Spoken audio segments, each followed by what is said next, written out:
Devil is on his way. Devil is on his way, motherfucker. The devil gonna make you pay. Fall to your knees. Devil is on his way. Fall to your knees. Devil gonna make you pay. Fall to your knees. Devil is on his way. Mountain Murders is an Appalachian true crime podcast. Some content may not be suitable for all listeners. Listener discretion is advised. We say fuck a lot. Hey, y'all. Welcome back to Mountain Murders. I'm Heather. And I'm Dylan. Hey, Dylan. How's it going? I'm doing great. The day before the big red, white, and boom. It's the Amerigasm called the 4th of July. The Amerigasm? Yeah. I like that. That's a t-shirt. Feeling very patriotic today. How about yourself? I'm so pumped. I started my morning off by watching the unauthorized documentary of the American Gladiators. Were you listening to some Toby Keith Yeah. while you were watching it? Dude, it's so late 80s, early 90s. With like a cheeseburger in one hand and like a Budweiser in the other. Yes, and a Yeah. bald eagle sitting on my shoulders. Yeah, I like that. It made me feel like a kid again. I haven't thought of that show in forever. And I remembered it was just, it was such a big deal. It was everywhere. No, it was definitely an infusion of nostalgia. Definitely. Because I had not seen that show, obviously, since the 90s, the early 90s, when we were children. That's like 30 years ago. Gosh, don't remind me. It 30 seems like it was just years. a couple of years ago. Holy shit. In my brain, it's still like 2002. It's like 32 years ago, Heather. Don't say it. Jeez. Don't say it. That hurts when I Dylan. say that out loud. I know, right? But I got to say, the 90s, had its pitfalls just like every decade. But I think the 90s are pretty damn good. They were rad. They were fun, Yeah. right? And American Gladiators kind of summed up that fun, right? Yes. And there were a lot of bad perms. A lot of bad fashions. Terrible. I am a big fan of the slouch socks Oh, God. with like the high top Reebok tennis shoes. Oh, yeah. I've seen that's making a comeback. All that's, The slouch socks, anyway. Right. I've been seeing more of the big slouchy socks. They should. People, I've seen the ladies wearing them over their leggings like we did back in the day. Yes. But back then it was like stirrup pants. It was definitely stirrup pants. So I don't know. And then these kids, they keep buying up all the white Reeboks and shit. Stirrup pants and into jellies.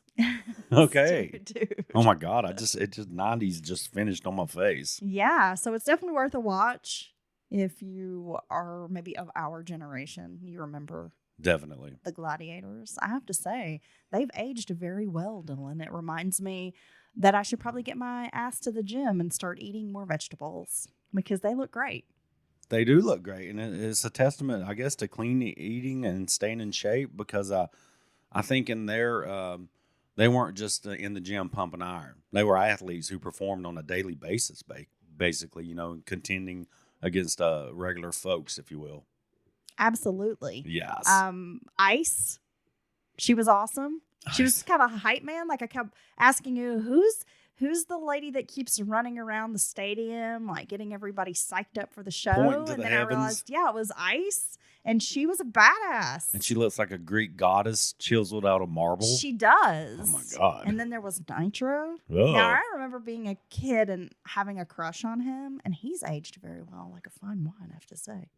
I must say, for a man who's half Japanese, half American, he has a very interesting look. He's really handsome. He's very unique. They looking. all look so amazing. I mean, even now they're all so hot. I could only aspire to one day look like that. Man, if I'm hot, when I'm a hot old person, I'm gonna be that guy who all the way into his mid-40s was like a fat and stuff, and then he starts, and like when I'm 52, I'll be like, I'm in the best shape of my life. Can we do it? Can we start today, and then we can tell people we were inspired by the American Gladiators? Can we start tomorrow? No, I'm going to the gym today. That's the problem. Okay. So, Dylan, I have a case. Well, first of all, I want to give a big shout out to today's sponsor. She so generously supported us at patreon.com/Mountain Murders Podcast, and that is Miss Tammy. Thank you, Tammy. Thank you, Tammy. Tammy has been a big cheerleader on our social media, and now she has taken the plunge, Dylan, and has become part of our Patreon family. So we do appreciate Tammy. She is solely responsible for supporting today's episode. Everything I say from henceforth is Tammy's fault. Everyone remember that. And she wisely accessed multiple podcasts, all kinds of extra content, everything commercial free, ad free. Tammy, you're a smart gal. Yeah. So be like Tammy. In a world full of not Tammys, you want to be Tammy. That's a t-shirt. Right? Thank you so much, Tammy. And thank everyone else. And thank everyone for just listening as well. Now, before we get started, I wanted to mention, Dylan, this is a case that I think deserves some attention. Oh. It is an important case, and it's a little different. It is a missing persons case. It has garnered attention over the last decade, but I think we could always get more attention on some of these cases. But it's just such unusual circumstances. Oh, wow. I felt compelled to discuss it. I'm Are intrigued. you ready? I've already started. Toni Lee Sharpless was born December 27th, 1979 in Downingtown, Pennsylvania, which is a suburb of Philadelphia. When Toni was 6 years old, her father passed away in an accident. Her mother remarried, and Toni's stepfather raised Toni and her sister Candy as if they were his own children.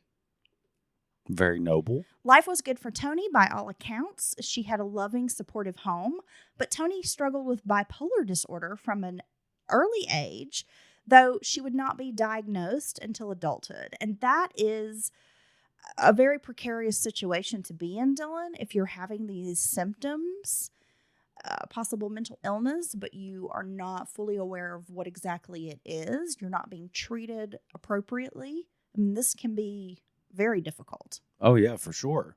Now, if you're asking what exactly bipolar disorder is, it's a condition that causes people to suffer from severe mood swings. A person can go from extreme highs to extreme lows in a fleeting period.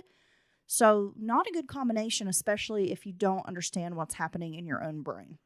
Well, I think that's the worst part of it, especially undiagnosed, is you don't know exactly why this is happening. And those extreme, I think that's one of the worst parts of bipolar disorder that I've seen people deal with is the extreme mood swings. And then everyone around them doesn't understand because it's usually not even, there's not even a clear reason why your mood changed so quickly, which is just causes a lot of, arguments, confusion, people not knowing exactly what's going on. Well, it can be frustrating, I suspect, for the sufferer, the person who actually has the disorder, as well as those around, because you're not exactly understanding what's happening. But suffering with that, I imagine, would be very difficult because you wouldn't understand your own brain and like, why am I happy 1 minute and the next minute I'm very frustrated or feeling sad or whatever. I mean, and it's extremes. There's not much in the middle for it. It's extremes. You're either, almost manically happy, hyper, or just, super, super low and depressed. She also suffered from addiction issues with drugs and alcohol, which began in her teen years. So having this bipolar disorder, but then bringing in drugs and alcohol, that's not a good combination. No. That is not going to serve you well. No, because it's already, you're dealing with the issue of your brain chemistry. And that's just going to alter that even more so, and it's not going to help any at all. At 17, Toni learned she was pregnant, but she wanted to keep the baby, Dylan. She was committed to doing whatever it would take to care for the child. She started working full-time, leaving her parents to care for the baby. At 19 or 20, Toni suffered a breakdown, which resulted in her crying uncontrollably for days. That's a miserable feeling. For those who have suffered from depression issues, those days of feeling down, having those bouts of uncontrollable crying, it's really tough. And especially if you have a young child in the mix. So if she's 19 or 20, then the baby's maybe 2, a toddler. Oh my gosh. That's very difficult. How do you navigate that? It's good Toni does have support from her family and her parents there to help care for this child, because if you're suffering from these mental health issues and you have a baby at home, very, very tricky. Well, even in the perfect world, being 19 with a 2-year-old is tough, right? But let alone dealing with all these other things. Well, due to this, she was hospitalized. Afterwards, she began using drugs and alcohol again, which she hadn't done for a while. But this ended with a totaled car. Oh, my gosh. A traumatic event, the young woman vowed never to repeat it after having this accident while under the influence. During this time, Toni attempted suicide twice. For a brief period, she moved to Florida, but that didn't last for very long. She returned with her daughter to Pennsylvania. In the early 2000s, Toni was employed as a nursing aide at a rehabilitation facility. She and her daughter lived with her parents in West Brandywine Township. It was in 2005 that Toni was finally officially diagnosed with bipolar disorder and given medications which could regulate her behaviors in order for the young woman to enroll in nursing school full-time. Toni attended Brandywine College of Nursing and was employed by 2007 as a nurse in the infectious disease unit at rural Lancaster General Hospital. Now, this career would allow Toni to provide for her daughter. Co-workers described Toni as a smart young woman who did well at the job. I mean, she seemed to love what she was doing. In 2008, Toni was arrested and charged with driving while intoxicated. But by 2009, after a stint in rehab, Toni was doing well. During the rehab stay, she was treated for alcohol, but was also given some new medications for the bipolar disorder. The one thing that was hard for Toni was that her medications did not mix with alcohol. Now, at first, she tried to change her lifestyle to accommodate these changes, these new medications.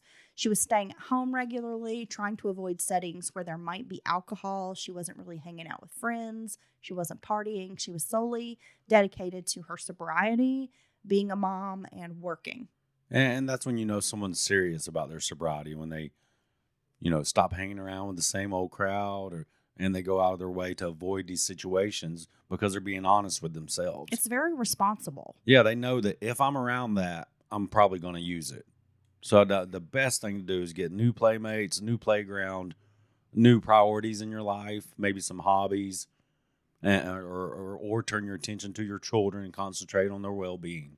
On the evening of August 22nd, 2009, Toni made plans to head to City Center, which is in Philadelphia. I'm sorry, Center City. They call it City Center. How's that? Either way, it's in the damn middle of Philadelphia, Dylan. With her friend Crystal Johns, they were going to have a night out on the town, which she hadn't had for quite a while.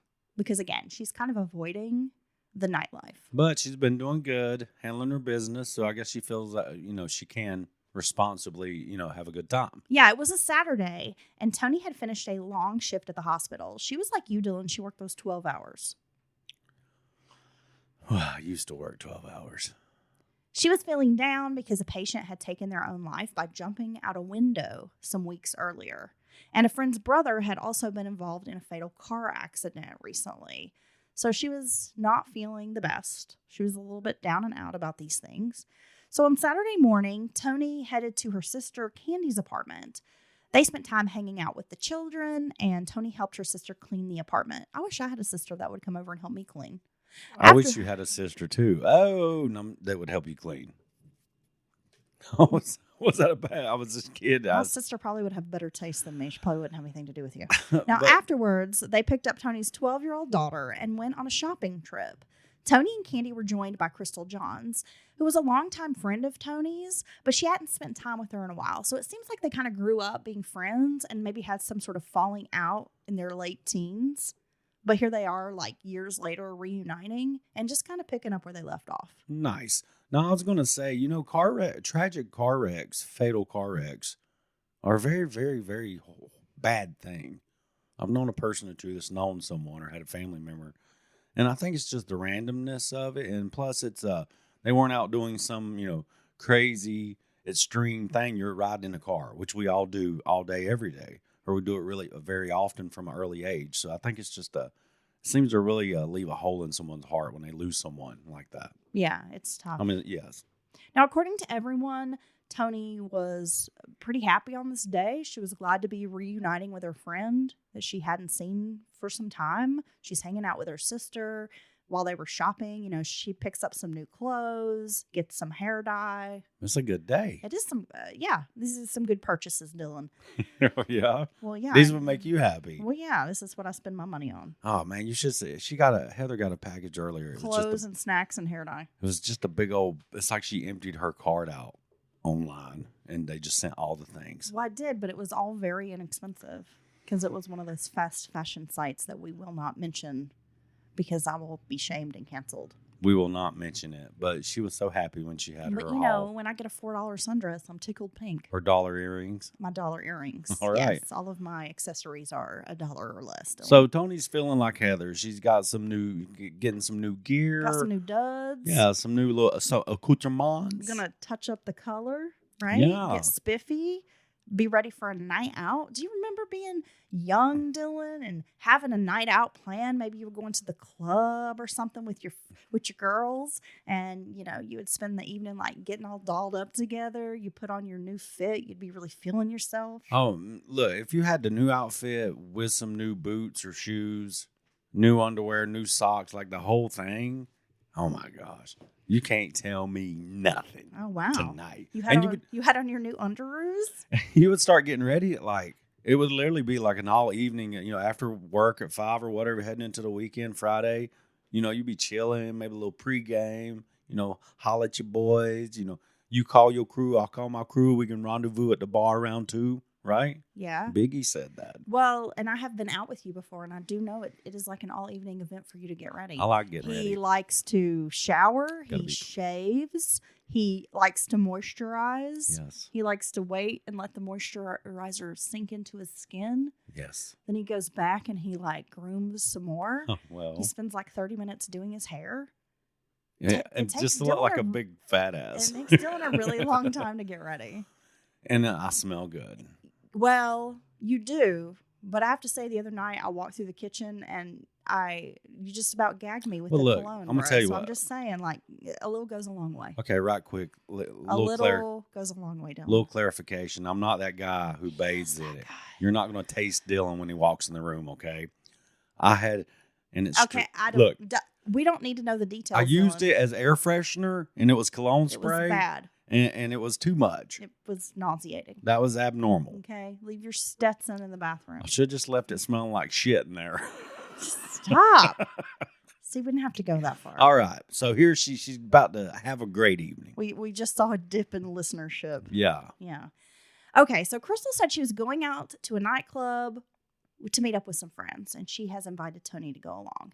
And Crystal invited Toni and Candy, but Candy declined. Candy was surprised that Toni had agreed to go out because of the party scene, and she thought her sister felt, maybe, she needs a night out. She could handle being around the alcohol without using it. Yeah. Right? But, Candy was a little worried about Toni going out. And that's normal. If you have a loved one or a friend going through this, when they do, if they have kind of put themselves, in a wall around themselves to protect themselves, when they start coming out of that and start, reaching out or hanging out again, you're going to be worried for them. You're afraid of a relapse. A friend spoke with Toni that day and was also concerned that Toni was going out. And this was a friend named Gigi, who was like one of her best friends. Toni's mother, Donna, was also worried as well, because when Toni was suffering a manic episode, she could make irrational decisions. So mix that with alcohol, Which is going to lower whatever your other impulse substance. She's Yeah. on relatively new medications. I mean, they were concerned about her going out.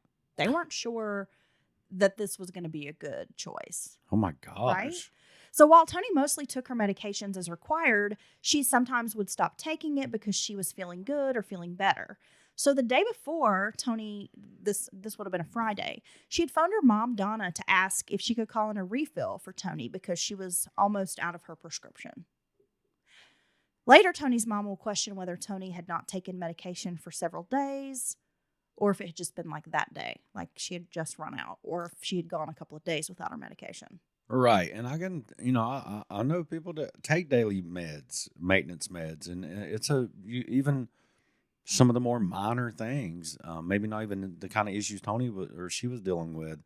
It's a big deal when they don't get their medicine, typically. A couple of days, 3 days, yeah, it messes them up. Yeah, you're getting into some murky water there. Well, a lot of those families of medicines, or however you say it, or you're not supposed to go cold turkey.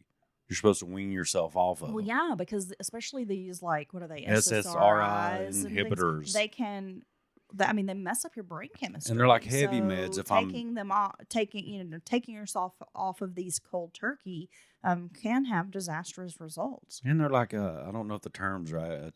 Tish could tell us, but it's like a heavy medication. It takes a while for it to build up in your system, and I don't know, you're just not supposed to stop. So that can cause consequences if you don't have your meds. Right. So keep that in mind as we continue with our story. And she doesn't know for sure, just like you said, right? Either she just ran out or she could have been out for a few days. Exactly. Okay, that's a big deal. Toni dropped her daughter off with her parents around 9:30 p.m., and unfortunately, this would be the last time they would see her.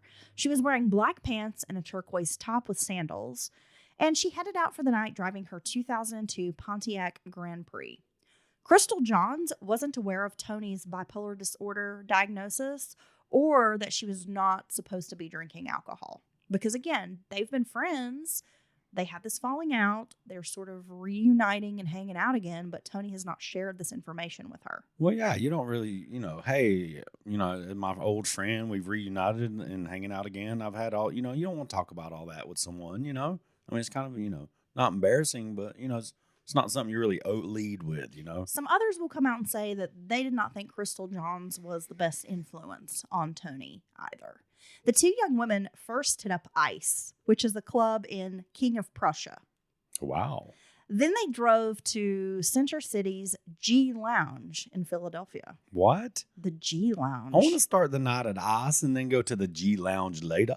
And I don't feel like this is your scene, Dylan. Oh, yeah? Okay, keep going. I'll let you know.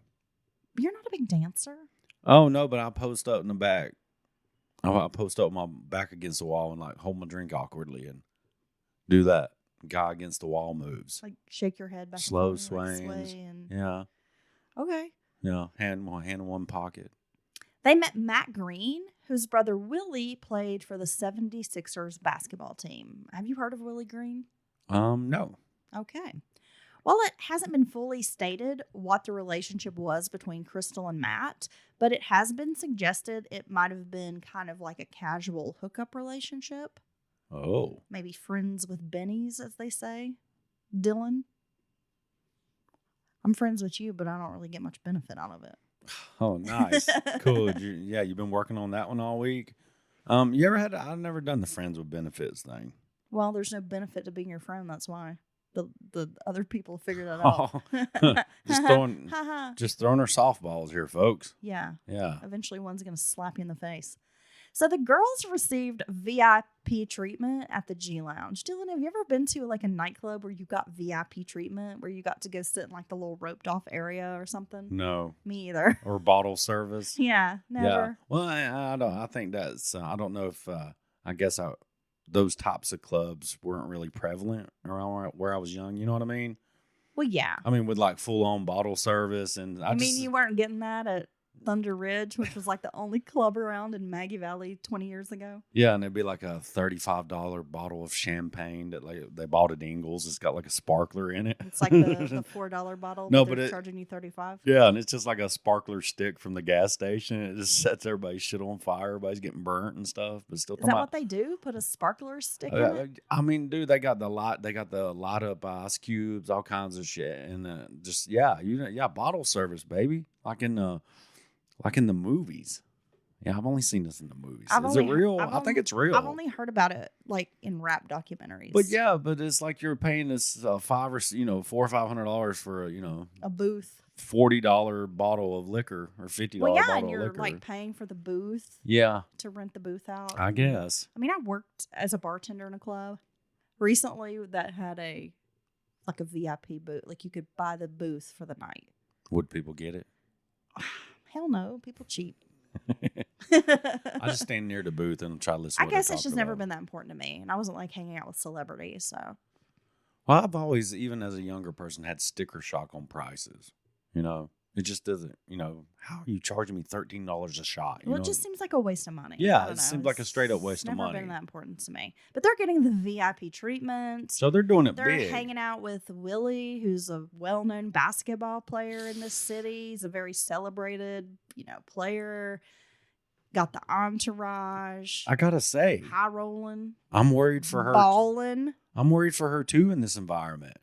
I mean, they're not just going out. They're having a great time, getting VIP service. They're popping bottles. They were getting the champagne, Dylan. Yeah. Vodka shots were like flowing freely. Some Belvedere. And Toni spent a lot of time on the dance floor. See, that's another reason why I probably would have never wanted to be VIP, because I was like on the dance floor. You don't need a chair, do you? Oh, I was always dancing when I was young. That was the whole reason to go to the club, was just to dance. She just wants to dance. I just want to dance with my girls, dance. Now, according to Crystal, Toni got upset first at the G Lounge. This is the story Crystal told. She said 2 Hispanic men were hitting on Toni, and they were speaking in Spanish to each other, like about her. And one of the men reportedly said Toni looked 35 years old, and she's only 29. Oh, God. So this really upset her because they didn't know Toni spoke fluent Spanish, and she knew exactly what they were saying, and this really pissed her off. Man, I would never tell a woman who's 29 that she looks 35, even if I thought it. Well, I would never tell. I think they were secretly they thought they were secretly talking shit. Oh, yeah. But she understood what they were saying. So she bussed them, and yeah, she's pissed off. Yeah. Because nobody wants to know they look 6 years older than they actually are. Well, nobody at 29, because you're still clinging to your 20s. Hell yeah. And nobody wants to be called mid-30s when you're 29. No, that's going to piss me off, dude. Right? Yeah. In Philly, bars stop serving at 2 a.m. and they need to be closed by 2:30 a.m. So they're partying with a group of maybe like 6 to 7 people, right? And they wanted to keep partying. So after the party is the after party. After the party is the after party. Exactly. So they're going to go down to the hotel lobby. With a little bit of pee-pee. Okay. A little bit of poo-poo. No more R. Kelly. No, now, it was Dave Chappelle. Willie Green invited everyone to Gladwine, where his mansion was located, for the after party, Dylan. Man, this is the after party. This is real deal. Gladwine is about 30 to 40 minutes away from Center City. Toni drove herself and Crystal to Willie Green's house.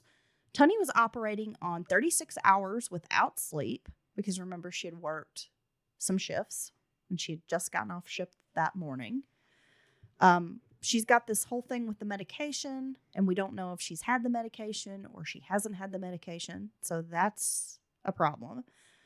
And she's been having alcohol, though we don't know how intoxicated she was, or if a little bit of alcohol was going to interact with this medication and amplify exactly.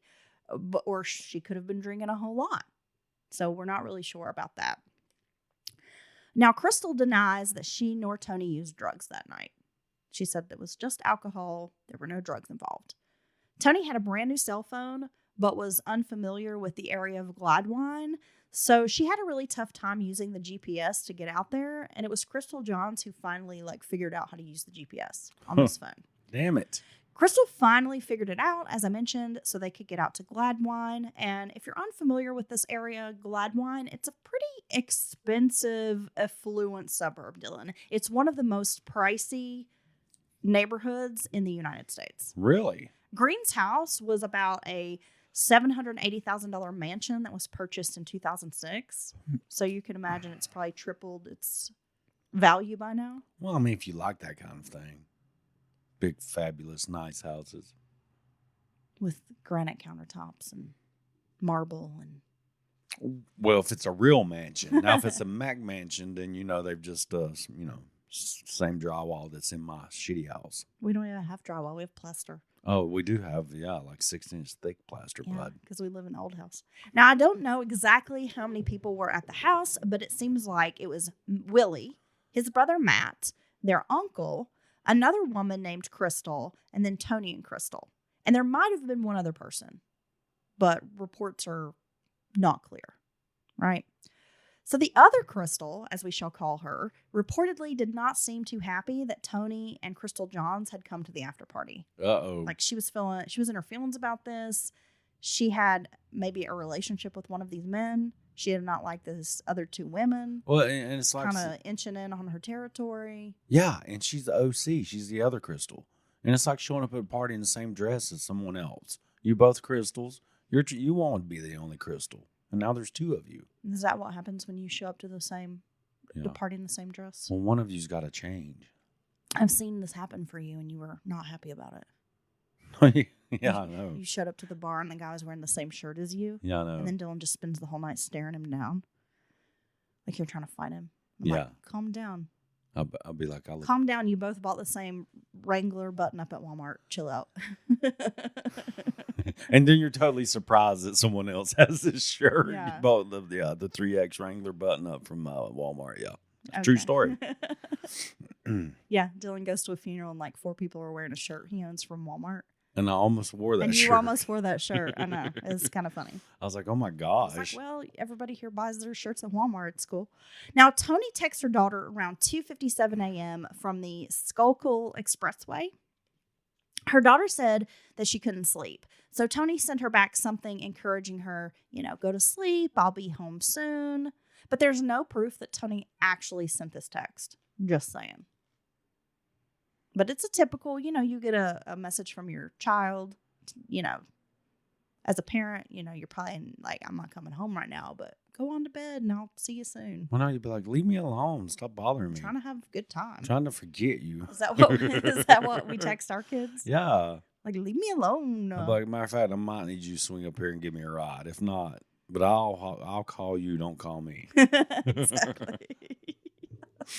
You're goofy. And you know what? We have yet to utilize your children as designated drivers. This is very disappointing to me. They've not really held up their end of that, and we really need to work on that. Yeah, because that's the whole point of having kids is because one day they'll be able to drive and come and be sober and then come get you from, safely get you home from the bar and also maybe give you a clean, pee sample if you need it. I mean, these are the reasons to have kids. Right? Okay. Sure. And then you find out your 8-year-old is like smoking pot. You're like, what the fuck, dude? You should have told me you were dirty. Listen, second grader. You should have told me you were dirty, bro. Hell, kids today, they probably are doing that in the second grade. Who knows? They probably got like damn dab pens and shit. Well, they've all got vapes in like middle school, and I'm just curious who's buying these. I'm telling you, if they keep evolving the marijuana, openly out, I don't know. They're going to turn it into something dangerous at some point. Only Crystal Johns has spoken publicly about that night. Now, she's appeared on interviews with, TV reporters and that kind of thing. Initially, Crystal was eager to talk about her story, and it's really the only narrative that we do have to go on. But her story has changed in some small ways over the years, which people, of course, are quick to point out. Now, the group at the house was playing a drinking game with Taboo, the board game. I remember Taboo. Do you? Yeah. So they're all sitting around playing this drinking game, and it seems things turn sour. Or as Dylan would say, they go sideways. Shit went sideways, bro. When Toni made a joking comment that could have been interpreted as a racial slur. Oh, uh-oh. Toni and Crystal are white, I should mention. And the men at this party are black. They're African American. Oh. Toni's daughter, I should also mention, is biracial. So later people will say, well, Toni didn't really mean anything offensive by this. Like, she was kind of joking around. Well, but she's among strangers. I wish she had an asymmetrical haircut.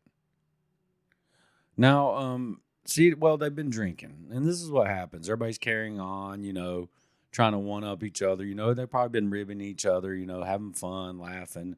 And then someone says something, and sometimes people don't interpret that's just your sense of humor. They don't know. It don't sound like they know them well. Well, that's the thing. And that's the problem. That she's in this, company of strangers. They don't know each other well, and she's just letting something slip out that she may think is okay among her friend group. But like Willie Green was not. He was very displeased with this word choice. Now, do you know? I don't know. You don't know was said?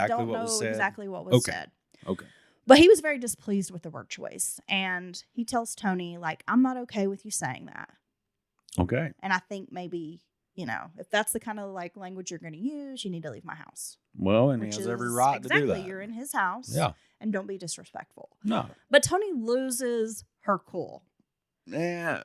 That's probably the worst way to react in this situation. Well, so she's under the influence. She seems to be intoxicated. And she begins pouring champagne on the floor. She starts kicking furniture. Oh, God. And just sort of wilding out, Dylan. right?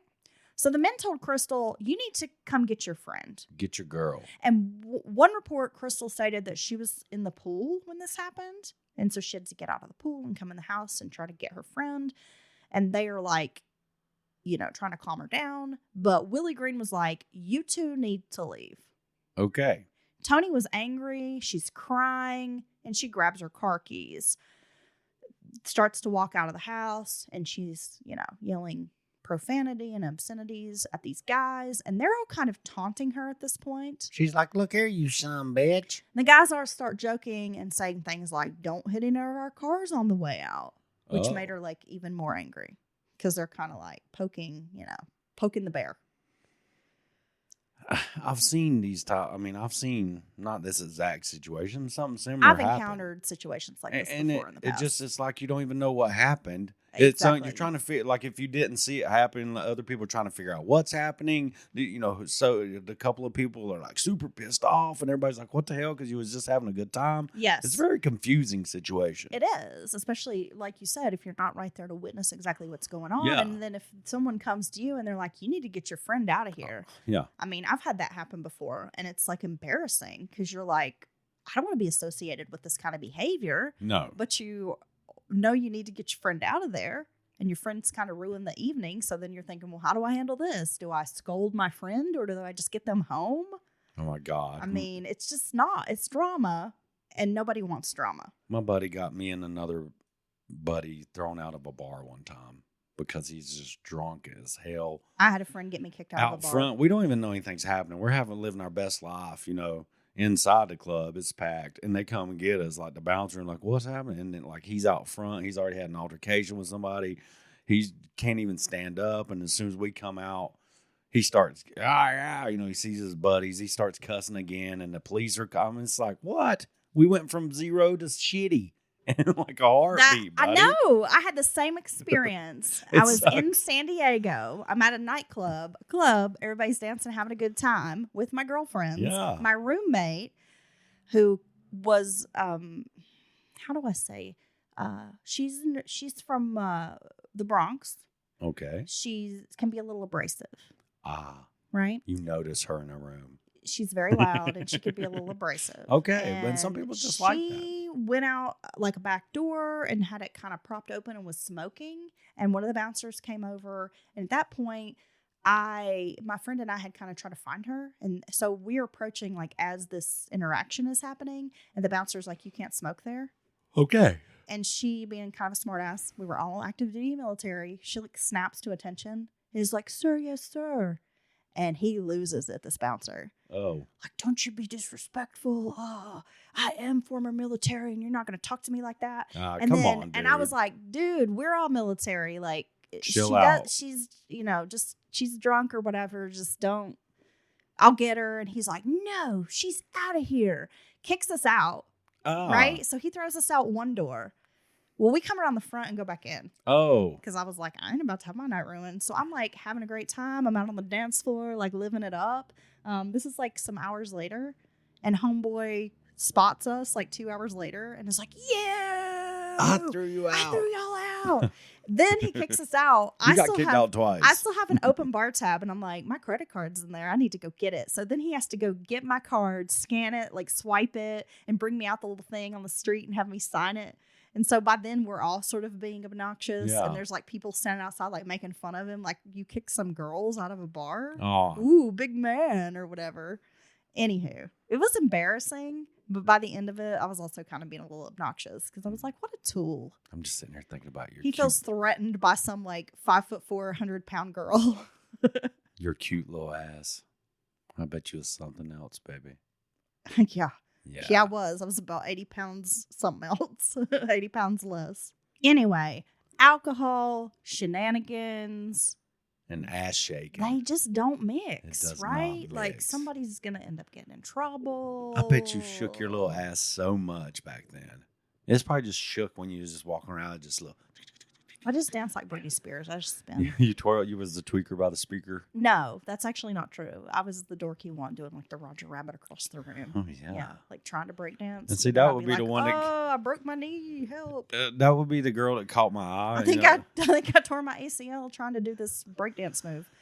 That would be. I would so like. I want that one. Okay, look. I want that one. There right was there. this time I went to this derby after party, and I had played roller derby and had fallen on my knee that night, and so my knee was feeling already a little fucked up.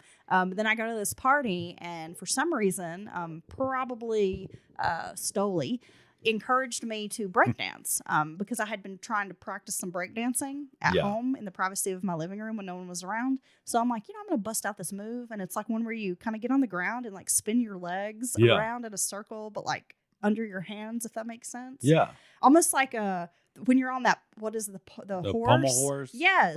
But you do it like on the ground. So I'd been practicing this move and I was like, I got this. So y'all just make a circle around me. Watch me do my move. Oh my God, you b-boyed into the circle? Yeah. And then I like fell on that knee. Oh. And like, then I was like super fucked up for like 3 or 4 weeks and I had to wear a brace.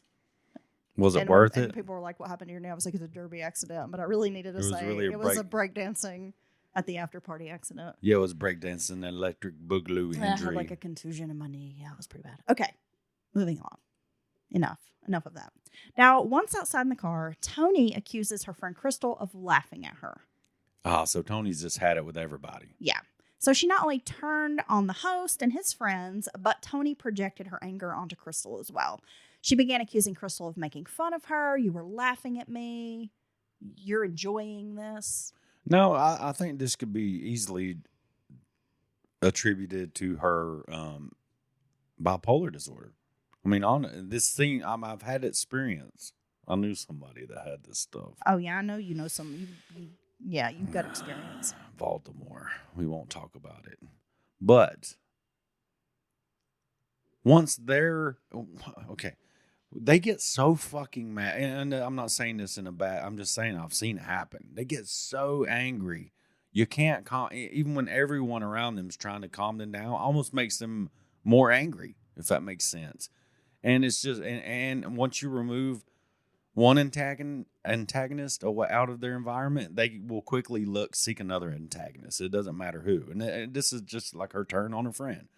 And not only that, but just alcohol can. Well, yeah, because your perception. Well, yeah, true. Of what is happening it's not a normal perception. They'll all laugh at you, Gary. It's an alcohol perception. So it can be, It's called beer goggles. Yeah. So for a reason. Yeah, exactly. So, I mean, and I've had that happen. Friends who are drunk misinterpret a situation. You have to try to calm them down and be like, no, that's not what happened. But they are dead set on, no, it's this way. Because in their brain, it's inebriated. Yeah. It's soaked in vodka, so they don't know. It's a A-B situation, so won't you see your way out of it, you son bitch? Exactly. Now, Toni is yelling at her friend Crystal. She's becoming so belligerent that only 2 blocks away from the house, Toni orders Crystal out of the car. 2 blocks? Yeah. Wow. Crystal is so shocked by her old friend's behavior that she doesn't know what to think. She's like, what the hell is happening? Like, what? I didn't do anything. Why are you so upset at me? Like, what's happening? What's going on? I bet at this point it feels very, very like it's turned into just such an awkward event. You know what I mean? You've reconnected this friend. Y'all were having, living it up, VIP, all that mess, after party, pools. I mean, it's not like a nice house and all that. And then turns into all this. Yes. It sucks. She exits the car, Crystal does. And this puts her alone in a strange neighborhood on the side of the road, which, I mean, let's be honest, no one wants to be in this situation, but I would say a young female in her 20s, probably dressed in club wear, You'd have to drag does me not out. want to be on the side of the road in a strange neighborhood like this, right? No. So around 4:45, Toni takes off toward Hollow Road, and she takes a left in the direction they had come, which was toward the highway ramp, right? So Crystal, I mean, she's like not sure what to do. At 4:47 and 4:53 a.m., there are 2 phone calls made to Toni's cell phone from Crystal. Crystal had tried to call Toni and was certain her friend would come back and get her. She's like, oh, she's pissed. Let her get down the road a mile. She'll realize what she's done. She'll come back for me. Right? Right. You don't think so? Well, no, it's just I can't. I'm imagining being left. Like it would. I can't. For one, I can't stand to like wait for someone to come get. If I have to catch a ride with a No, I buddy, know you hate it. I'll literally be, like every. I mean, it just kills me. I don't. It's like my pet peeve.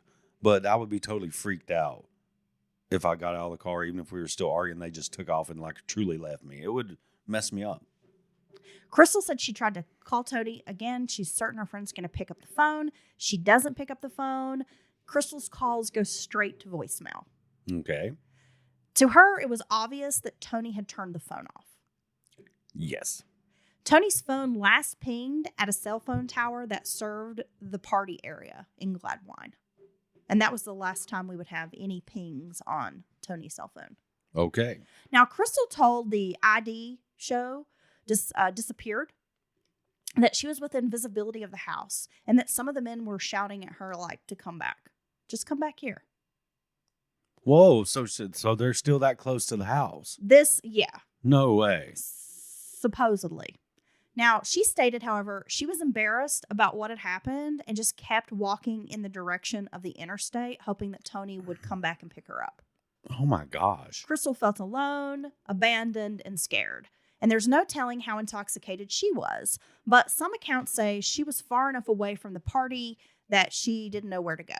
So the story's changed from, and again, I mean, this can happen. Your memory's fuzzy, whatever. In the beginning, Crystal's like, well, I was close to the house. They were hollering, come back. But I was embarrassed. I didn't go back. Right. But then another report, she's like, well, I was far enough away from the house that I wasn't sure where to go.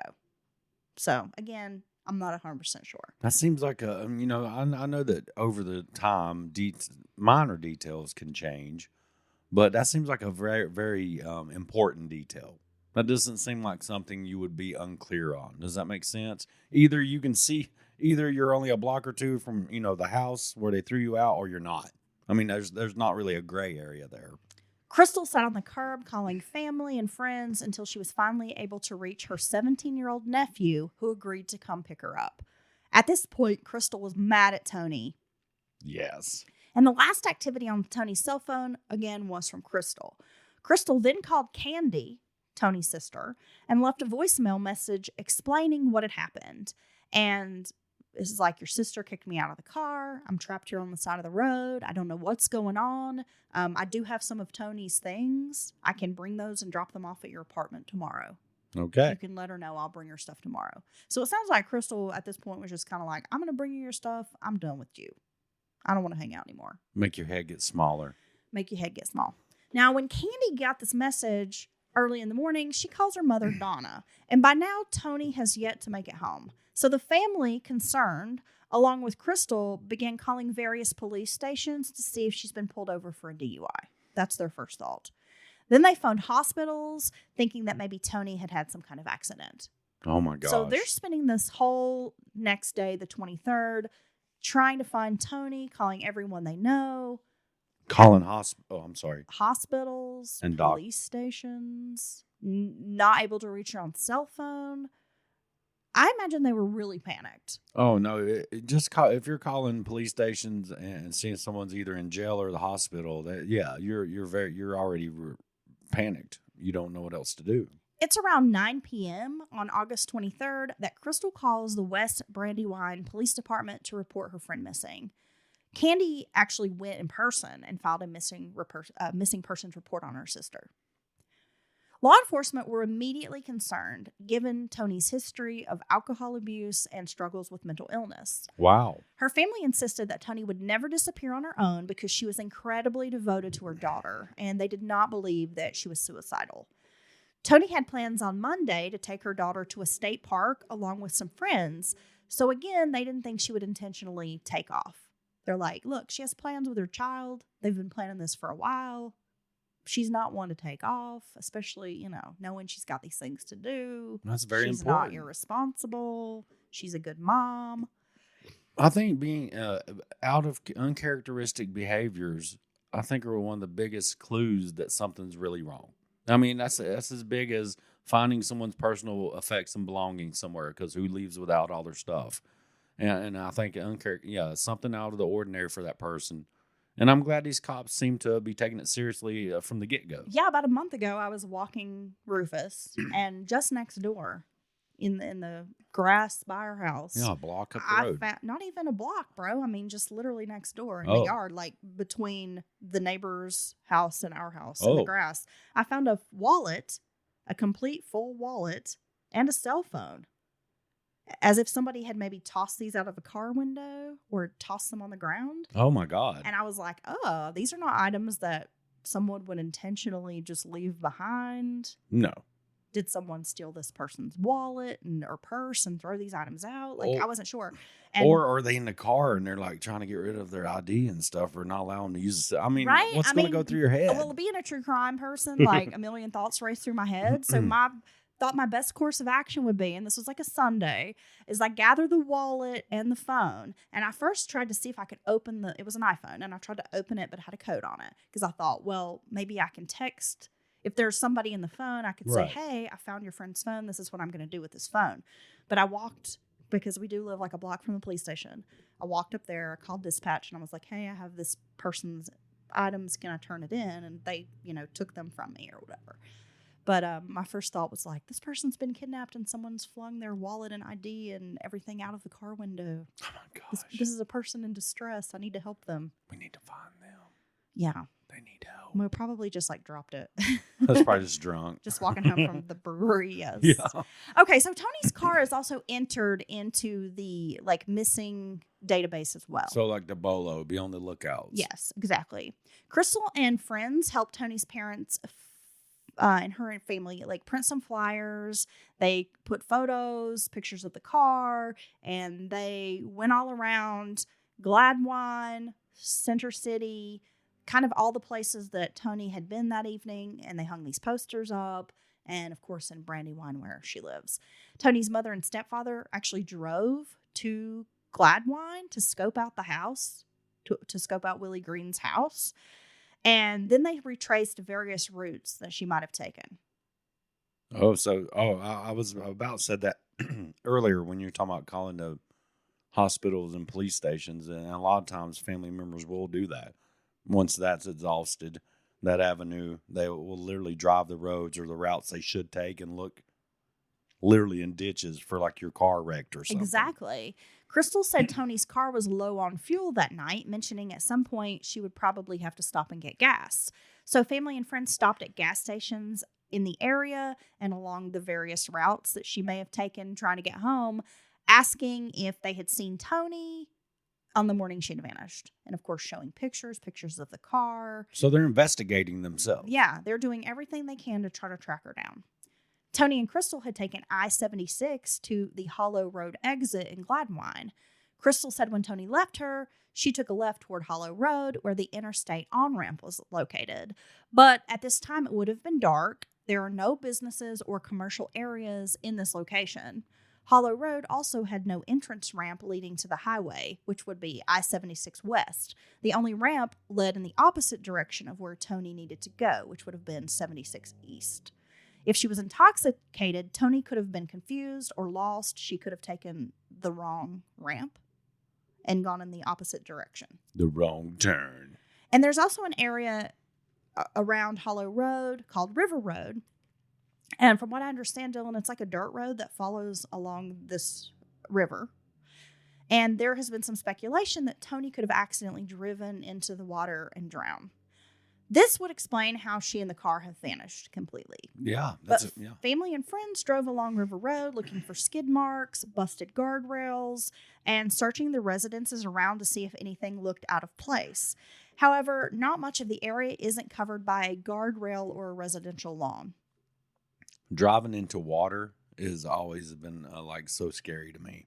So again, River Road, it's either there's lawns and the part that doesn't have a lawn along the river or whatever has guardrail. So police were like, there's not really an area here that's not covered. Without leaving some sign that a car was here. And there wasn't any markings or anything that looked out of place. So law enforcement didn't really find cause to search the water initially because they were like, we don't really see There aren't tire marks. Doesn't look like a car's driven through the grass here. Like, there were no signs. Well, that's a big undertaking. Anytime you're searching bodies of water, rivers, dragging ponds, it's a very big undertaking, costly. It's intensive. You search. need a very It's specialized, very specialized for dive teams, emergency, exactly.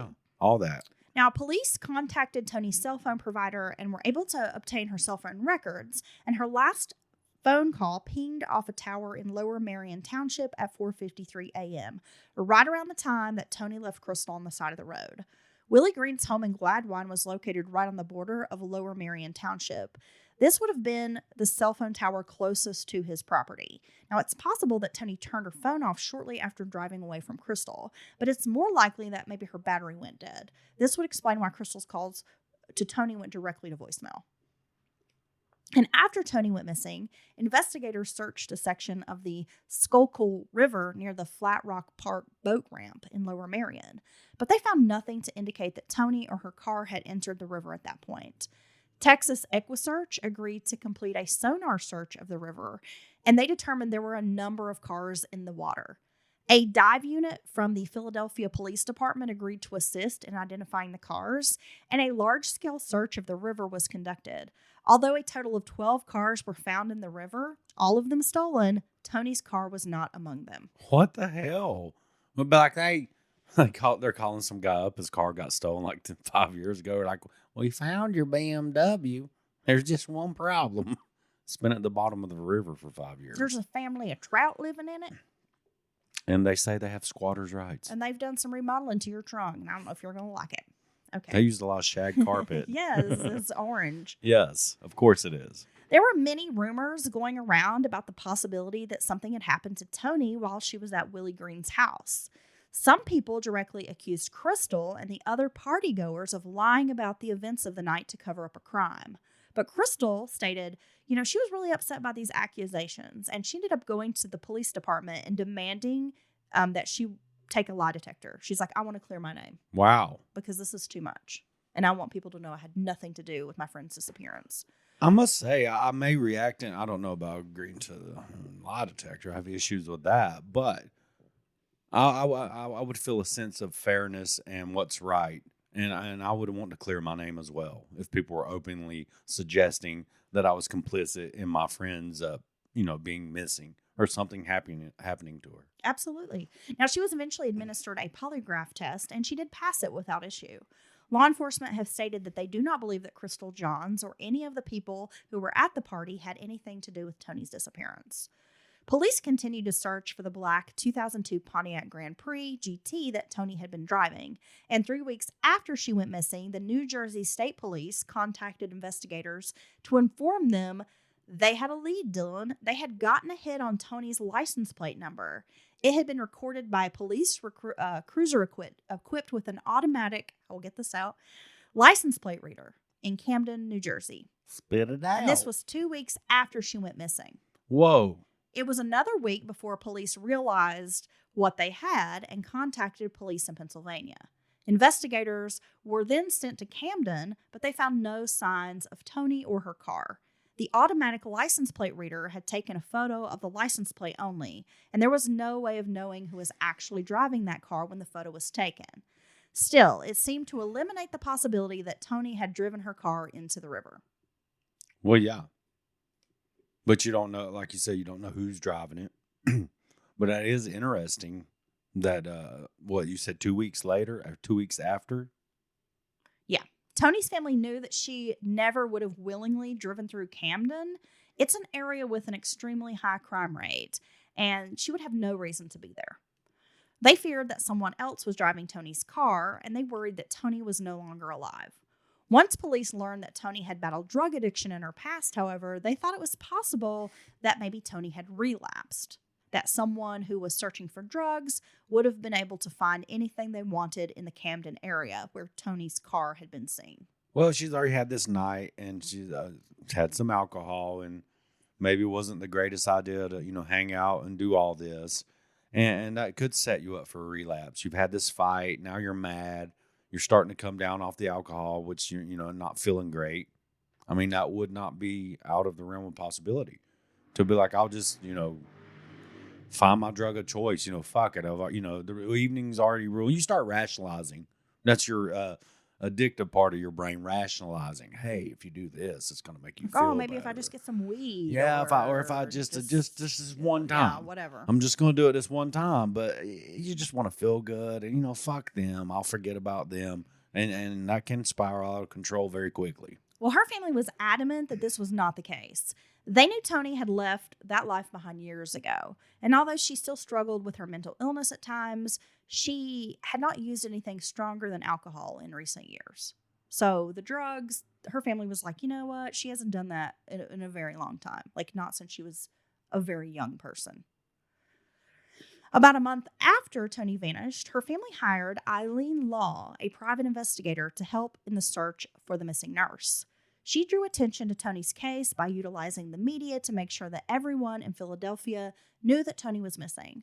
Her picture was widely circulated in local newspapers, and Eileen did several television interviews about the case.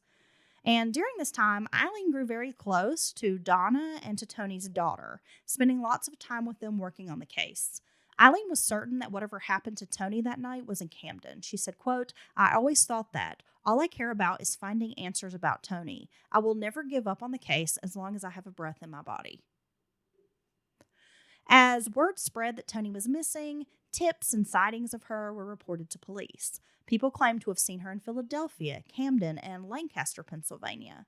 Sadly, all the places where she was reportedly seen were in areas known for prostitution and drug activity. Many of the witnesses who claimed to see Toni described her as being upset or distressed. So that's not good. No, not at all. Of those reports, several witnesses said Toni was with two identified men. It appeared that Toni was being moved around, and there would be clusters of sightings in one location, then a new cluster in a different city. What does that sound like to you, Dylan? That sounds like... Sounds to me like human trafficking. Definitely. Donna felt more focus in the beginning should have been on Willie Green's house. So Toni's mom was like, why didn't you go search the house? That would have been a really solid place to start the investigation, even if you don't believe, if you think you believe the story of the house, the people there telling you and all that, you still take a look. Well, without a doubt, Toni was inebriated at the property, and this was where the initial trouble began. So it does seem that would have been the place law enforcement might have started. Well, yeah, you just give it, you give it a walk through and check the house out and see, spend some time with the other occupants of the house and just see if anything turns up. Shake some bushes, bud. However, law enforcement interviewed Willie Green, and they suggested that he seemed to be cooperating fully. Crystal Johns was interviewed, and police didn't seem to think she was a suspect either. Now, due to this, authorities didn't seem to think they needed to search Green's home, seeing as how the witness statements from that morning matched up. So the statements between Willie Green, his brother Matt, the uncle, the other Crystal, and OC, Crystal Johns. Well, exactly. I mean, that makes sense. I mean, if everyone's basically telling the same story, and it doesn't seem to be like they've concocted or collaborated to tell a lie. I mean, that kind of makes sense from an investigator's viewpoint. Now, Toni's mother, Donna, has also expressed doubts about the text message that Toni sent her daughter in the early morning hours. She's not sure if Toni actually sent that text, but again, there's no definitive proof otherwise. Well, yeah, and you have evidence that at least her vehicle was still around, some weeks after all this. So I would be wondering who sent the text as well. Now, Eileen Laws thought that Toni was still alive, but had likely fallen into the clutches of a human trafficking ring.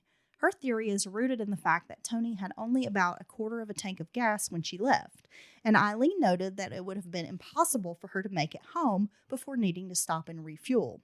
In a drunken state, Toni likely didn't pay close attention to her gas gauge, so Eileen believes that maybe she ran out of gas on I-76, likely somewhere within the Philadelphia city limits. Eileen thinks it's probable that she encountered a person or people that Toni thought were going to help her, only to find herself victimized. Eileen suggested that Toni might have ended up in a new life of drugs and prostitution, becoming the victim of human trafficking. Oh my gosh, that could happen. Yeah, and it's very scary. A strange twist came in November of 2012, when a letter sent from Trenton, New Jersey arrived on Eileen's desk.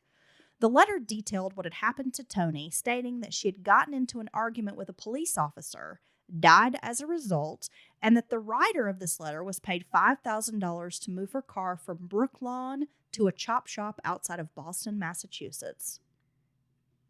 Oh my gosh. There were some clues in the letter that suggested the writer might be telling the truth. The writer had access to the VIN number on Toni's Grand Prix, which had not been made public. Wow. And also knew the number of Toni's cell phone, which had not been made public. Now, I got to imagine even more so that VIN number is knowing the VIN number. So that right there leads me to believe that maybe you do, or you made note of it before the car is chopped, or you have a piece of the car that has this VIN on it. Because how often do you look at your VIN? Never. Yeah, never. Unless one very specific reason, you're asked to by insurance policy or whatever. You never seek your VIN out unless it's some, direct request by someone. So you could go years, have a car for years and never look at the VIN. So I think that's rather telling. Well, this information is not like public domain, and law enforcement had kept those details close. No, and that's at the type of personal information that it is about your vehicle. It is not accessible by everyone. You know what I'm saying? Only like the DMV or law enforcement. They're the type of people who have access to this type of information. However, the letter did not suggest or seem to know details of what exactly had happened to Toni in regards to her death or what the police officer might have done to her. The writer said they had attempted to contact Philadelphia police, but the agency didn't seem interested in this tip. The writer also said it was a mutual friend, someone who knew this police officer, that had offered them, meaning the letter writer, money to get rid of the car, as well as saying they had an ID if anyone in their late 20s was looking to buy a new identity. Okay. The writer also stated that he had the license plate and Toni's social security card among his possessions, which had been discovered by his daughter, and he felt he needed to contact someone about the matter. Eileen Law believes that this letter could be true. Yeah, what do you think about the letter? I mean, it makes sense, and it would explain like how her car has been gone all these years. If a law enforcement officer was involved, how this could be covered up so well. And it would explain her car being around Camden, because if I'm not mistaken, that's a really hot place for carjackings and chop shops and things like that. So, I mean... But the car was sent to Boston to a chop shop. Oh, but I'm saying that could explain why the card reader got it being moved. Well, yeah. And it being hid for some time and then moved, a couple of weeks later. That lines up. Reports came from Toronto, from the Canadian Security Intelligence Service, that they had a car and a woman matching Toni's description, but this proved to be false. Law enforcement in South Dakota also located a Grand Prix thinking it was Toni's, but that was proved to be wrong as well. Soon, they learned... meaning that her family learned that these calls were faked altogether. No. So someone was faking these calls to law enforcement about having Toni in these various places. So it was not the agencies making these calls, but probably the same person, and they seemed to want to throw law enforcement off the investigation. In 2013, Eileen Law handed the letter over to the West Brandywine Police and passed it on to media outlets. Yet the Lower Marion and Camden departments, who were also working with Brandywine Police on the case, claimed that they had never actually seen this letter. The department Eileen had hoped would analyze the letter for forensic clues had lost it. Oh, come on. In 2016, Eileen told reporters she had no idea what police had done with this letter. Man, just imagine what kind of with advancements in forensic sciences, what information they maybe could pull off that letter nowadays. I know. Well, that's such a huge piece of evidence, a very important piece of evidence. I mean, it's not a grocery list, or it's not some junk mail. I just don't see how you lose shit like that. That makes me wonder, is it like intentionally lost? Oh. Well, the issue with many long-standing missing persons cases is they fall out of the spotlight. They get media coverage done for a period. It's a hot news story, but then there's hotter life moves on. and then these people aren't being showcased, right? Other crimes happen, you know? In cases like Toni's, where the body and the car are missing, it usually adds up to the person and car were submerged in water or someone intentionally disposed of Toni and the car in an attempt to hide the truth. So despite the polygraph exam Crystal took, her family and friends have raised questions about what exactly Crystal has said. Toni's stepfather had doubts about Toni spending time with Crystal from the beginning because, as I mentioned before, the two had had a falling out as teenagers and they had lost touch for many years, only to have Toni reunite with her just before she goes missing. Toni's friends argue that Toni was not the kind of woman who would ever leave another female on a dark corner in a strange city. So that kind of would be them giving Crystal some side eye, like maybe she is not telling the truth. Well, Toni's best friend Gigi has told media outlets that she thinks Crystal's story is fabricated and was told to cover up something that happened at Willie Green's house. I tell you what, this is a very strange case, and I don't. Well, that seems like it could be a possibility. Well, Eileen Law, she doesn't exactly believe this, and she agrees more with law enforcement that Crystal's story is solid. Eileen believes she became an unfortunate victim as well in this bizarre missing persons case. After all, Toni had forced her out of the car about 200 or so feet from the house in this affluent neighborhood at early morning hours when people would have been stirring. So this was not at night in a city. This Right. was not leaving her in some terrible neighborhood late at night. Oh, she's by herself. I mean, she points to the fact that, this is a really nice neighborhood. This is 4:35 in the morning. Sun's about to come up. Yeah, people are getting ready for work. Right. Right? This is people getting ready to mow their grass, up, tending to dogs and things. So, it wasn't exactly like this, oh, she's left on a dark corner in this terrible neighborhood. On a dark desert highway, Toni's driving away. And those who said Toni would never do this are also not aware of how mixing medications and alcohol might make her react. Okay. Right? So this may seem out of place or out of character for your friend, but if she's mixing prescription medications with alcohol or hasn't taken her medication for some days and is drinking, I mean, it could cause her to react unreasonably or irrationally. It's a prescription. And she may do something that she wouldn't normally do, right? It's a prescription for disaster. So the main problem seems to be with law enforcement. There are 4 agencies working the case, but it seems that they don't want to share information or work together. And the failure to search Willie Green's home might have prevented some of the questions early on in this case from happening, and they may have had maybe better answers. I've never understood the pissing contest between agencies when that does happen. Because it seemed to me like in the end of the day, you all want the same thing. Crime to be solved and justice served. Well, Toni Lee Sharpless was 29 years old when she went missing in 2009. She has blue-gray eyes and brown hair that was dyed red when she was last seen, kind of like an auburn red. At the time of her disappearance, she was 5 feet 5 inches and weighed about 135 pounds. She was last seen wearing black leggings, a turquoise shirt, black sandals, and turquoise earrings. She was taking prescription medication to control her bipolar disorder. Without her medication, she may experience bouts of depression or manic episodes. Her black 2002 Pontiac Grand Prix is also missing. Pennsylvania license plate number D&D 7772. If you have any information about Toni or her car, you can contact the West Brandywine Township Police Department at 610-380-8201. Or you can contact the private investigator Eileen Law at 610-388-1776. These types of cases are always so sad. It's so baffling. It's just because really, like, what happened to her?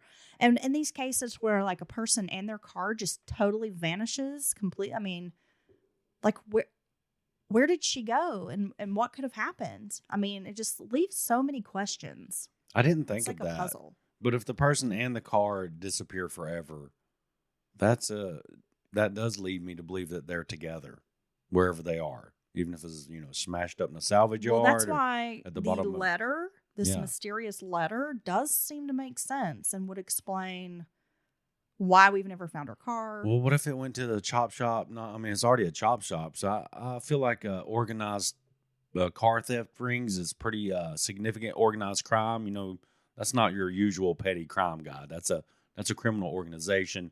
And a body going along with a car, maybe being smashed up, or, you know, and the cliche crusher move in movies where they smash it into a cube. That's not out of a realm of possibility. You know, if you had to get rid of a body and you're going to send that off and have it smelted back and, you know, recycled the metals, that's a pretty good way to dispose of some remains. We all have to pause and think about all this family and all of Toni's friends. At this point, all they have is hope.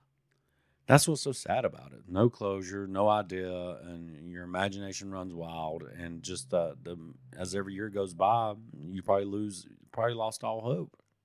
Yeah, I think her family is still, they're very actively trying to figure out what happened to their loved one. Yeah, well, I mean, but her daughter was like 12 at the time, and here we are, more than a decade later. Her daughter now is an adult woman, right, and has no idea what happened to her mom, and that's really sad. It is. Well, thank you for that story. It was intriguing and baffling. Someone out there knows something. There's no better, or someone out there knows someone that knows something, and they need to. We can just keep that going. Come forward with the information. They do. And that's your only hope, is someone either finally gives it up, a deathbed confession, or in this case, there's not a lot of forensic evidence or the letter, or, but what evidence, it just doesn't seem like advances in forensic sciences is going to solve this, or familial DNA or anything like that. Yeah, it's someone's going to have to come forward. Agreed. Thank you, Heather.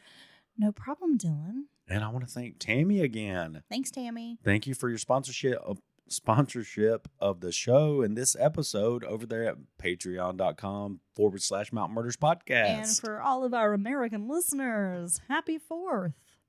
Be safe, especially if you're handling fireworks. Don't blow nothing off. Yeah.